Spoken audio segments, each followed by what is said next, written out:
जय हिंद दोस्तों, वंदे मातरम। आज के इस वीडियो को देखने के बाद में आपको पता चलेगा कि पढ़ाई की क्या कीमत होती है और उस पढ़ाई को करने के बाद समझदारी आपके अंदर आना कितनी ज़्यादा ज़रूरी होती है। क्योंकि यदि आप अनपढ़ रह गए हैं, गंवार रह गए हैं, जाहिल रह गए हैं, तो किस तरीके से थोड़ी सी मिस इन्फॉर्मेशन आपका दिमाग खराब कर सकती है, वो आज के इस वीडियो को देखने के बाद आपको पता चलेगा। दरअसल बांग्लादेश में इस समय भीषण बाढ़ आई हुई है। उन बाढ़ पीड़ितों के साथ में मेरी पूरी सिंपैथी है, लेकिन इस बाढ़ के लिए बांग्लादेश के जो इन्फ्लुएंसर्स हैं वो कहीं ना कहीं भारत को जिम्मेवार ठहराते हुए बोल रहे हैं कि भारत के त्रिपुरा में जो डुम्बुल डैम है, भारत ने उसको खोल दिया बिना बांग्लादेश को बताए, और इस कारण से बांग्लादेश को मौका नहीं मिला संभलने का और करीब 30 लाख लोगों को डिस्प्लेसमेंट का दर्द झेलना पड़ा है भारत के कारण क्रिएट करी गई इस बाढ़ के कारण।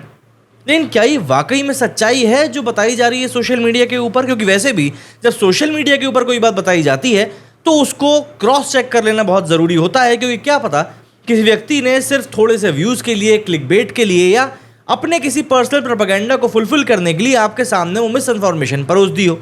लेकिन यहीं पर बात आ जाती है समझदारी की, जो आपको पढ़ने लिखने के बाद ही आती है अधिकतर केसेस में, जो कि फ़िलहाल ऐसा लगता है कि बांग्लादेशी लोगों के दिलो दिमाग से निकल चुकी है। क्योंकि उनके जहन में अभी सिर्फ एक ही बात है कि भैया भारत हमारे लिए कहीं से कहीं तक भी पॉजिटिव सोच नहीं रखता है। मतलब इन लोगों की मानसिकता इतनी गिर चुकी है कि वो भारत जो कि आज की तारीख में बांग्लादेश में बाढ़ ना आने का एक बड़ा कारण बना हुआ है, उसी भारत को ये लोग कसूरवार ठहरा रहे हैं, ये बोलते हुए कि भारत के कारण हमारे देश में बाढ़ आई है। दरअसल 54 ऐसी नदियां हैं जो भारत और बांग्लादेश शेयर करते हैं, और इन 54 में से करीब 30 नदियों के ऊपर भारत ने डैम बना के रखा हुआ है, जिस कारण से इन नदियों में जब एक्सेसिव वाटर आता है तो वो पानी बांग्लादेश नहीं जा पाता और बांग्लादेश में बाढ़ की स्थिति कम उत्पन्न होती है। लेकिन इस एक केस में इन लोगों ने भारत के ऊपर इल्ज़ाम डाल दिया। पहले ज़रा हम लोग ये पूरा मामला समझते हैं बाढ़ का, और उसके बाद देखेंगे इन बांग्लादेशियों ने किस तरीके से अपनी हरकतों की सारी सीमाएं पार कर दी हैं। मतलब बांग्लादेशी हिंदुओं से अब ये लोग पैसा, गोल्ड और लड़कियां तक मांग रहे हैं। उसका भी प्रूफ मैं आपको दिखाऊंगा। अब देखिए, ये बांग्लादेश का नक्शा है और साफ तौर पर आपको यहाँ पर लिखा हुआ दिखेगा कि फ्लड इन्यूडेशन मैप ऑफ बांग्लादेश। ये वाला जो आप रीजन देख रहे हैं थोड़ा सा ऊपर में को, इस वाले एरिया में बाढ़ आई हुई है ना। ये बाढ़ प्रभावित क्षेत्र है। यहाँ पर आपको दिखाई दे रहा है ये त्रिपुरा है, और ये जो जगह है यहाँ पर जहाँ पर मैं पॉइंट आउट कर रहा हूँ, इस जगह पर है डुम्बुल डैम। यहाँ पर आप ध्यान से ये फिर देख लीजिए कि इस जगह पर डुम्बुल डैम है, और जो बाढ़ आई है वो बाढ़ उसके नॉर्थ वाले एरिया में आई हुई है। अब अगर हम लोग एक अगले मैप की तरफ देखें तो यहाँ पर आपको बांग्लादेश और भारत का एक और नक्शा दिखाई देगा। इस नक्शे में आपको नीचे की तरफ त्रिपुरा में साफ तौर पर डुम्बुल डैम जो है वो ये दिखाई दे रहा है। और अभी जो मैंने आपको पहले नक्शा दिखाया था, वो नक्शे के हिसाब से जो ऊपर आपको सिलहर दिखाई दे रहा है, वहाँ पर इस समय सबसे ज़्यादा बाढ़ आई हुई है। इस सिचुएशन में एक बात तो क्लियर है कि भाई पानी जो नीचे की तरफ जाना चाहिए वो ऊपर की तरफ जाकर बाढ़ तो मचाएगा नहीं। मतलब सिंपल सा फंडा यहाँ पर ये है कि इस डुम्बुल डैम के पास में से पानी जो है वो नीचे की तरफ आएगा तो इस एरिया में आएगा, ना कि ऊपर वाले इस एरिया में जो कि अपस्ट्रीम में आता है। दूसरी बात, इंडिया के जो मिनिस्ट्री है उसने भी इस बात को क्लियर कर दिया है कि डैम के बाद में जो कैचमेंट एरिया आता है अलग अलग नदियों के, उस कैचमेंट एरिया में 21 तारीख की रात को भारी वर्षा हुई थी, जिस कारण से वहाँ पर पानी एकदम बढ़ गया। पिछले एक साल में सबसे ज़्यादा बारिश एरिया में देखी गई है। लेकिन बांग्लादेश के लोगों को बस एक छोटी सी चीज़ है जो कि समझ में नहीं आ रही, या फिर यूँ कहें कि ये लोग समझना भी नहीं चाहते हैं। समझना क्यों ही चाहेंगे? शेख हसीना को लेकर ये लोग अपने दिलों में इतना गुरेज पाल के बैठे हुए हैं कि क्या बताएं। मतलब अब बांग्लादेश वाले ये तक बोल रहे हैं कि शेख हसीना के कहने पर ही भारत ने इस आर्टिफिशियल बाढ़ को क्रिएट किया, जिससे कि बांग्लादेश में इतनी ज़्यादा परेशानी चल रही है। इवन बांग्लादेश नेशनल पार्टी, जो कि वहाँ की एक मेन पार्टी है, उन्होंने तो ये तक कहना शुरू कर दिया है कि भैया ये सब कुछ जो भी हो रहा है वो शेख हसीना के चक्कर में हो रहा है। और अब ये लोग भारत से डिमांड कर रहे हैं कि भैया शेख हसीना को आप हमें एक्स्ट्राडाइट कर दीजिए। अब इसके लिए ये लोग जिस एक्स्ट्राडिशन ट्रीटी की बात कर रहे हैं 2013 की, बिल्कुल ट्रीटी है, इंडिया और बांग्लादेश के बीच में ट्रीटी है। लेकिन इन थोड़े से कम पढ़े लिखे लोगों के बारे में मैं एक बात बता दूं कि 2016 में इसी ट्रीटी में एक अमेंडमेंट भी हुआ था, जिसमें चाहे बांग्लादेश हो चाहे भारत हो, अगर इन दोनों देशों में कोई पॉलिटिकल पर्सन है, जैसे शेख हसीना है, एक पॉलिटिकल लीडर हैं, अगर आप इनकी एक्स्ट्रेडिशन चाहें तो भारत मना कर सकता है। And same ways with Bangladesh too, कि अगर बांग्लादेश में कोई भारत का पॉलिटिशियन भाग कर जाता है और इंडिया उसको चाहता है वापस बुलाना, तो बांग्लादेश मना कर सकता है। पर बात वही है ना कि पढ़ते लिखते हैं नहीं तो समझ में कहाँ से आएगा। और इससे पहले कि हम सोशल मीडिया की तरफ चलें, एक बात आप ये भी समझ लीजिए कि अभी बांग्लादेश का रोना खत्म नहीं होने वाला, ये लोग और भी रोने वाले हैं। मतलब बाढ़ के लिए ये लोग इस समय इंडिया को ब्लेम कर रहे हैं, ये तो बात आप समझ ही गए होंगे। लेकिन इस समय बांग्लादेश की जो इकोनॉमी है वो भी पूरी टोटल डाउनफॉल की तरफ जाने वाली है।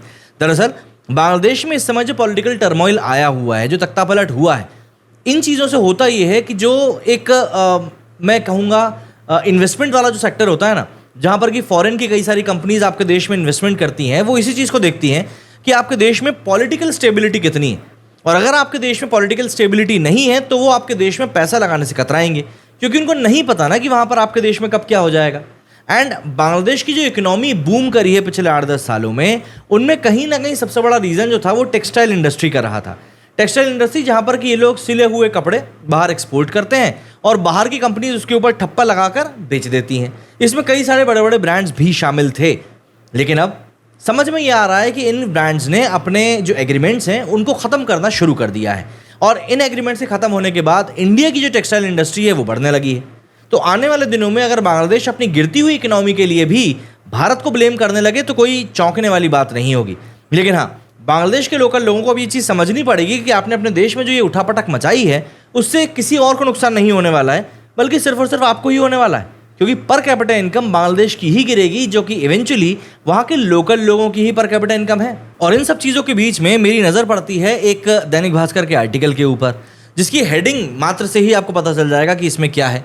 बांग्लादेशी हिंदू बोले कि हमारे पैसे गोल्ड लड़कियां मांग रहे हैं कट्टरपंथी, डर डर कर नहीं जीना, भारत वीज़ा नहीं देगा तो बॉर्डर पार करेंगे।